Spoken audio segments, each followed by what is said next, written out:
Hello, today I'll be going over how to beat Star Dolphin. While this is beta, the strategy is the same for all difficulties. Most of the missions are meant to be played as a team and get easier the more people you have, as long as they know what they are doing. I'm going to show you a shortened version of the mission, as this would be an over 30-minute video if I showed you the whole thing. I did this on an official server, and of course, lag ensues. There are plenty of times I'm just flying around for minutes, unable to shoot. If you would like to see the full video, let me know in the comments below. A few tips. There are two parts to this mission, and two different control types. Once you're in space, free flying, you now have the controls of the Dolphin. In the first part, it controls like the race, where everything is done with the mouse. Another tip, don't use the barrel roll in the first part, as it'll speed you up and make it harder for you to get kills, causing you to fail the mission for not having enough points. There's a bogey on your tail. Do a barrel roll. Now let's get into the strategy for winning. In the first area, there are power-ups on the left, so if you stick to the left and go low, you should do well. In Star Dolphin, as you kill things, they have a chance to drop power-ups as well. To get all the points you need to unlock the doors, focus turrets, they offer the most points. Then the purple NPCs, they offer the next most points, and the drones last, as drones don't offer nearly as many points. If possible, try to hang on to your grenades from the first part, as you'll need them once you hit the space phase. If you absolutely need extra points, you can fire grenades into a group of drones, as it'll destroy the entire group. Keep in mind that you can only store up to 10 grenades. Now, gun power-ups give a 60-second power-up to tier 2 the first time you collect one, and then a 40-second power-up to tier 3. After tier 3 wears off, you'll go back down to tier 2, and after 60 seconds, you'll go back down to tier 1 if you haven't collected another power-up. Always try to keep gun power-ups active when possible. In Phase 2, skiffs will show up and come to attack the well.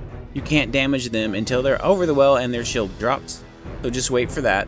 There will also be drones flying around. Kill these drones to get power-ups to drop. Another hazard of Part 2 are the meteors.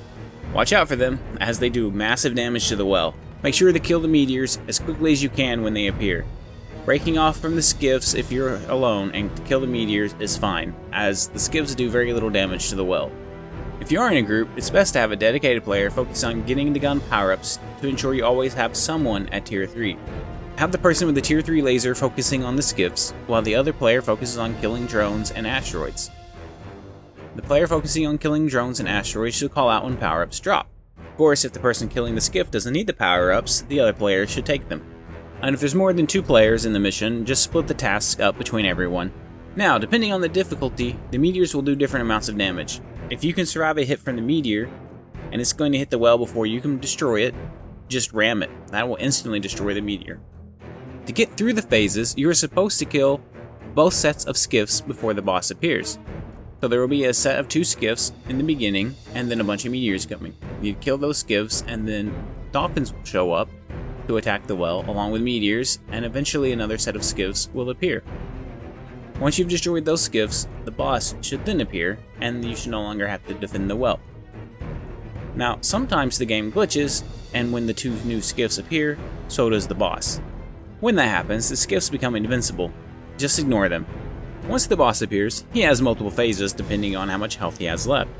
To actually damage his health, you will notice on the right side of your screen he has shields. This is the armor that you see around his head. You have to break the armor, kinda like in the Genesis 1 boss fight.